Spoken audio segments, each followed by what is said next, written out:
Alright, so we are back with the GeForce RTX 2070 videos, and today we're going to do a gaming benchmark on this graphics card. Now this will be very interesting because this graphics card is running on an older Intel platform, and by old I mean 3rd generation Intel Ivy Bridge. Now the processor on this computer, so let me just take the camera out. So yeah, like I was saying, by old I mean 3rd generation Intel Core i7-3770. Yes, you heard that right. This is the non-K version of 3770. So this is the non-unlocked chip. So no overclocking on this. And I think this one is clocked at 3.4 GHz. And also, if my memory hasn't failed me, the Intel Ivy Bridge chips came out in April of 2012. So this is almost a 7-year-old chip. And coming to the i7-3770, I think a lot of people still use this chip till this date. It was a very popular CPU back in the day. And for those of you who don't know, this is a quad-core CPU, and these days quad-core is becoming like the new dual-core. So it will be very interesting to see how this chip holds up with the latest video games and especially with a latest video card. But I think 2070 is a little bit of overkill for this. You should go for the 2060, not the 2070. But anyways, I'm just gonna build a new PC later on, so this one is appropriate for me. So coming back to the RTX 2070, this is more of a 1440p gaming card, not exactly 1080p. But I've got a 1080p monitor here, so we'll be running all the games at 1080p in this video, and I will be turning up the details to max. So maximum settings on all the games, but we'll be running in 1080p. And I've also got a 4K TV, but it's outside. Let me know if you want to see 4K gaming test on this system, so I'll have to actually carry this outside. So let me know in the comments if you want to see 4K gaming on this card. I'll do it if you guys want. And I also want to point out that this video is going to be very different from what other reviewers do. Typically the popular reviewers will just put up a graph on the front of the screen without actually showing the actual gameplay. So what I'm going to do is show you the actual gameplay. I'm going to keep the camera here and you guys will be able to see the frame rate here. And we'll do a benchmark like this. We'll see these numbers here. That's your maximum frame rate, that's your average, and that's your minimum. So I think seeing all this in real time is a good idea rather than just putting up graphs. But yeah, this method is a little bit more time consuming. So yeah, you guys know this video is about 20 minutes long. But yeah, feel free to skip through the video if you get bored or something. And I don't know if you guys know, but if you run games at 720p and 1080p, it puts more load on the CPU because there's a lot of headroom available for the GPU. But let's go ahead and see the configuration. 16 GB of RAM, 1080p, 60Hz, i7-3770 at 3.40 GHz, latest Nvidia drivers, and GeForce RTX 2070. So before we begin the benchmarks, let me also tell you that the camera I use to record my videos, the Sony Alpha A6300, this one does 4K in 24.9 FPS. So there is no 60 FPS option for 4K recording on this camera. So whatever you will see on your screen is actually being recorded in 24.9 FPS, but you guys will be able to see the actual frame rate on the screen right over here. Alright guys, so I've got Shadow of the Tomb Raider running, and here we have the GPU temperature, GPU usage, GPU clock speed, video memory usage. This card has 8 GB of video memory. Then we have CPU temperature, CPU usage, and then the CPU clock speed. Then we have system RAM. This computer has 16 GB of RAM. Then finally we have the FPS. So the way I'm going to do this test is I'll play through the game for about 5 to 10 minutes, and then while I'm doing a playthrough, I'll record the minimum and maximum frame rates. Right, let's begin the benchmark. Alright, let's go.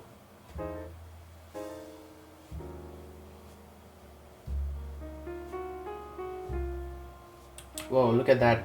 Look at that CPU usage. You can see our CPU is pinned at 99 and 100%. Do you see that? The CPU is pinned at almost 100% and the GPU usage has fallen below 60. So there is a CPU bottleneck here, and the frame rates are also quite low. Yeah, that's a CPU bottleneck right there. So guys, this is how a CPU bottleneck looks like. Even though this is a Core i7-3770. Yeah, I'm not gonna enjoy this. Look at that minimum FPS 30. So we are averaging at 47 FPS, and that's our maximum. And And look at this, our GPU usage is at 61%, our CPU is pinned to 100%. This is not going well, and our average FPS is 59, but look at the current FPS, we are just at 41 FPS. Yeah, this is not good. That's a huge bottleneck for this GPU. Now you guys see, as soon as we got out of that crowded place, the FPS have increased to 83, our average has gone up to 64. And our CPU usage has also dropped a little, but still kind of high, 80%. And finally the GPU usage is above 90. Alright guys, so this is as far as I'm willing to go, because it's been about 10-15 minutes and there's a risk of dying at this position, at this location. So I don't want to see the load screen, because load screen will skew these numbers. But anywho, we have touched a maximum of 115 FPS, average around 69 FPS, 30 FPS was our minimum, and we are now at around 50 to 60 FPS. But yeah, the game does look beautiful. I mean, it's an awesome game and you can play it at max settings. Next up we have Rise of the Tomb Raider, and once again Rise of the Tomb Raider is running at maximum graphics. So everything is set to very high, and this is the maximum. And if you go to display, you will see that anti-aliasing is also enabled, Vsync is turned off, and we are running the game at 1080p. So let's go ahead and start this. I'm gonna do new game. So if you played Rise of the Tomb Raider, you will recognize this scene, one of the most graphically intensive scenes. A lot of mountains here, but you can see we are getting around 80 FPS. So let's begin the benchmark. So once again, this is our minimum FPS, average, and then maximum. So let's go. I'm not gonna show you the entire game, but I'm just gonna play through the game for about 10 minutes. And you don't want to die, because if you die, you'll see a loading screen and the maximum FPS will touch 200.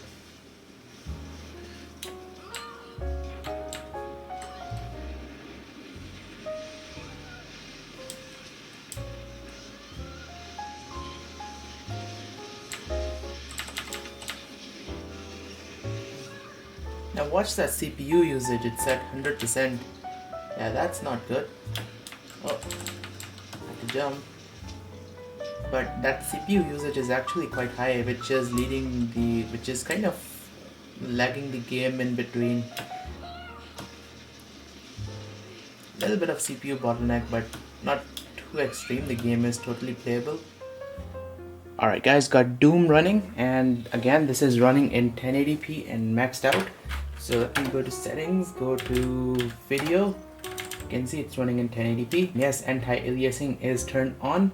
And if we go to advanced settings, you can see all these settings are turned up to maximum, and we are using OpenGL 4.5 because I think GeForce Experience recommended that we use OpenGL 4.5. We have all the settings turned all the way up.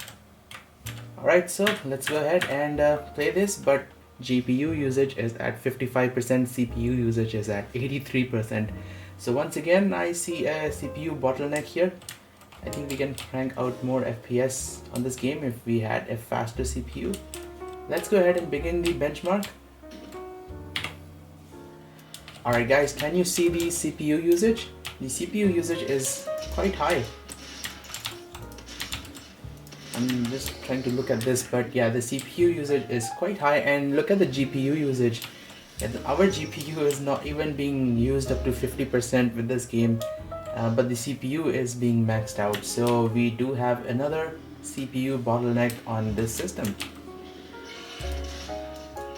Alright guys, we are doing the exact same playthrough with Vulkan, and you can see the FPS is a lot more than we were getting on OpenGL. So this one does pump out more FPS, and you guys see the results are much better with Vulkan. The frame rate is kind of more stable with this. But yeah, where did the other demon go? Oh, there he is. Yeah, no point in killing him, he's got a shield. But anywho, this one does seem to perform much better, and again you can see the CPU gets pinned to maximum usage. That means there is a bottleneck here. Alright guys, you can see the minimum maximum frame rates here, and I'm just gonna leave it at that and move on to the next game. So for Battlefield 5, I will turn on this game mode, and game mode sort of overclocks the card. So plus 140 MHz on the memory clock, the core clock goes up by 7 MHz, so not that much. Oh yes, next up we have Battlefield 5, and this game supports ray tracing out of the box. Although I'm quite skeptical about ray tracing because it's very intensive and I don't think it'll work on this system. I'm guessing if you want to play with ray tracing, you'll need a 280 or a T280 Ti. See, we are running in 1080p. All the different settings here. Then let's go to advanced. Let's enable DXR. This is ray tracing. You see, DirectX ray tracing. And I've also turned down anti-aliasing, so it's set to TAA low. Let's restart the game. It was telling me that I need to restart it. So whenever there is a cutscene, the frame rate gets capped to 30. So gotta avoid any of these cutscenes because then the result will be skewed. So I'm just gonna let this play back. I kinda like the graphics. I mean, this is just a cutscene. The GPU is not even being used here. Alright, so this is Battlefield 5 maxed out, except anti-aliasing and RTX is turned on. Now we have overclocked the card, so that's why you see 1995 MHz. It seems to work alright. But I'm not happy with the frame rate. I mean, look at that, that's actually quite low. And what I'm thinking is that the CPU might be a bottleneck because you see the GPU is not even touching 90%. So I'll have to run all of these tests once again when I get a faster CPU. Because the recommended CPU for Battlefield 5 is the i7-4790. And this is one generation behind that.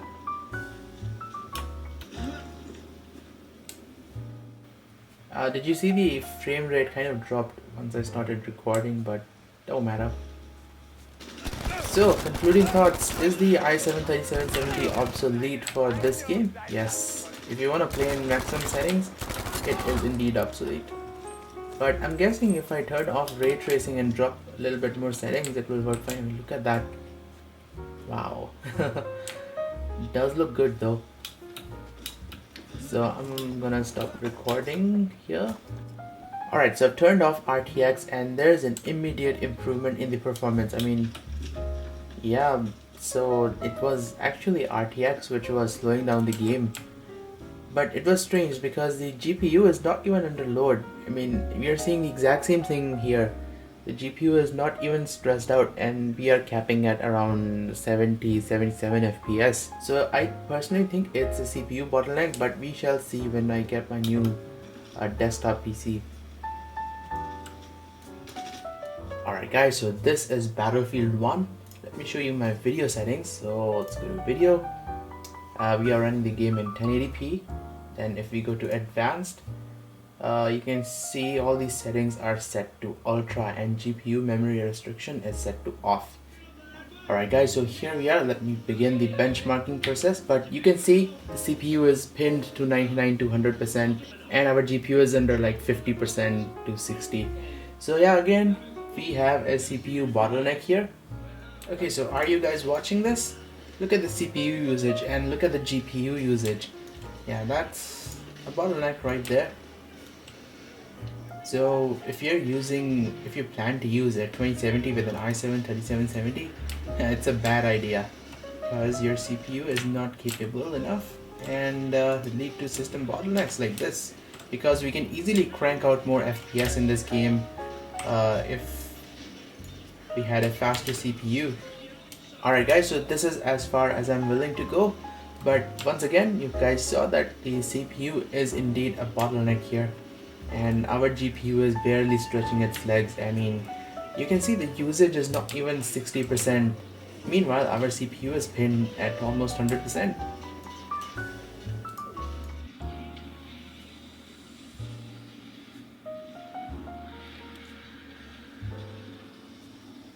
See that? The fans aren't even spinning.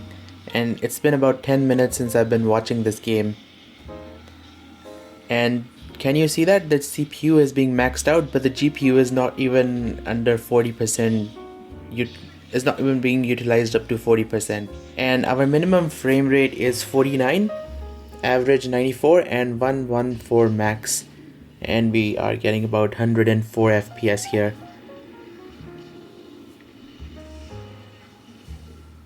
Oh, I think Kun Kai is going to die. No, maybe not.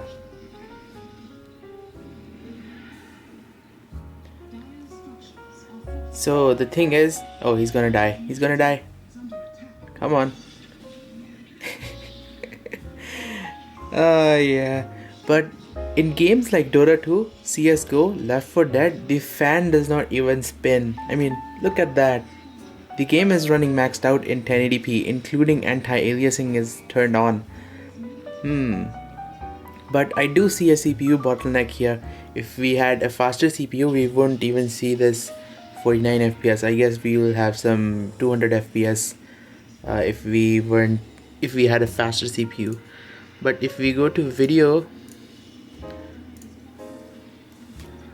so these are the settings that I've kept. What's wrong with the camera?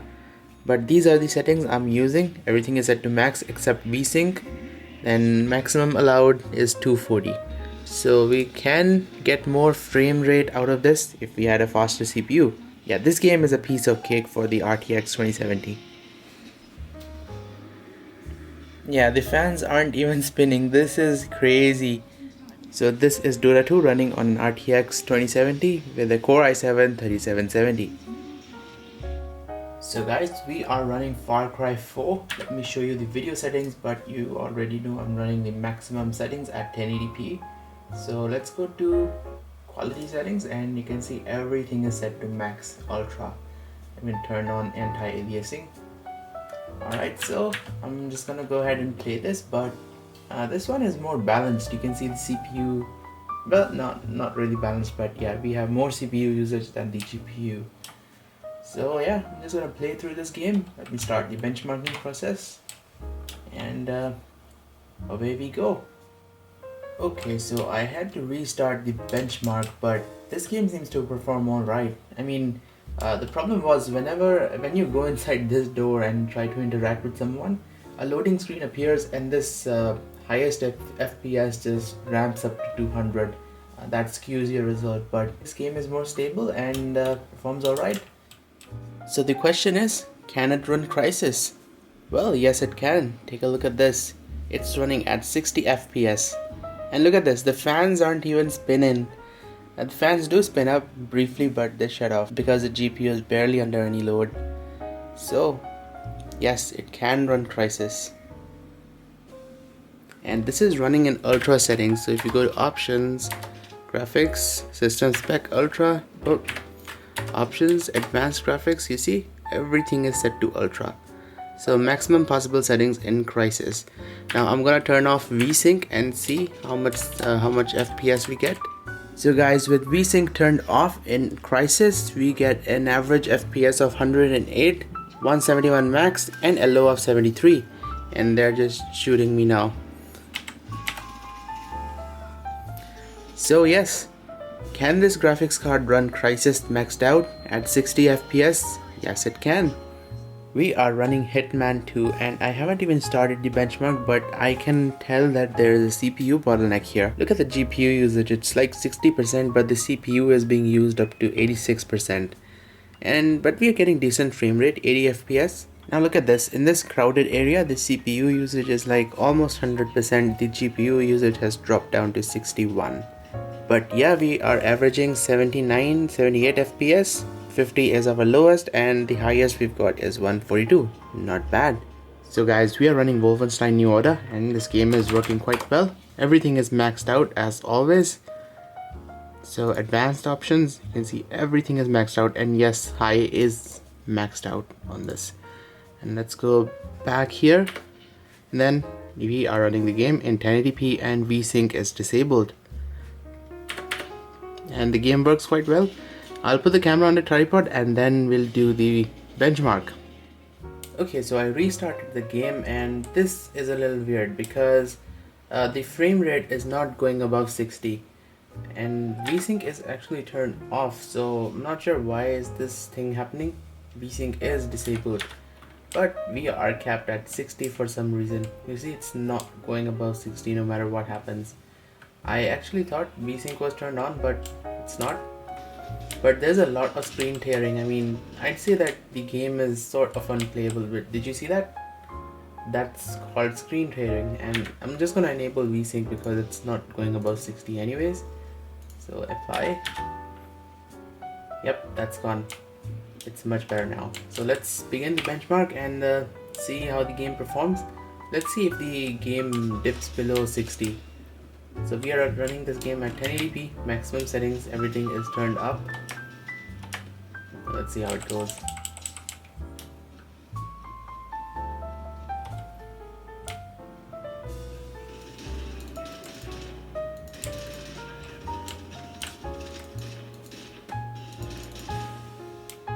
Okay, so here's the deal.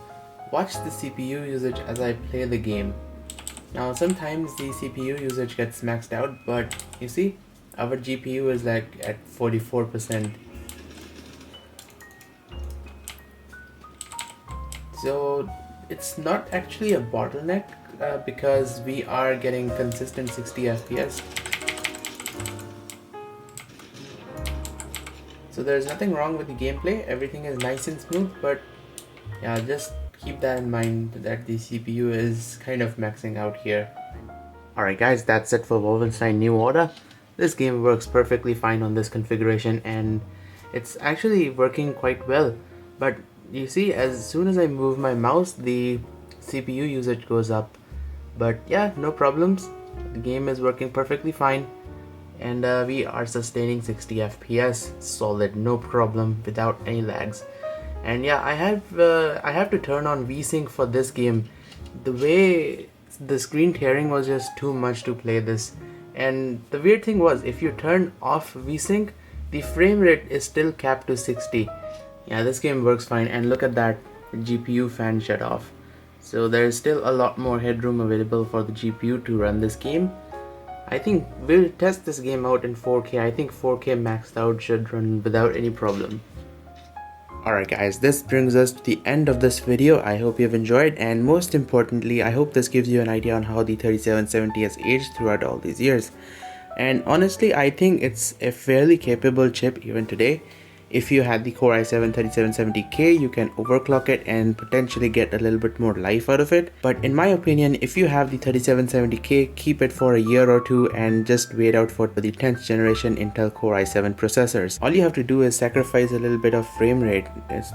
All of the games are still playable. So as a concluding thought, if you have the 3770, go ahead and upgrade. If you have the 3770K, I'd suggest that you wait for 10th generation Intel Core i7 CPUs. But yeah, I'm still very impressed by the 3770 processor on here. Very capable chip. So yeah, stay tuned. I might just do a 4K gaming test on this graphics card.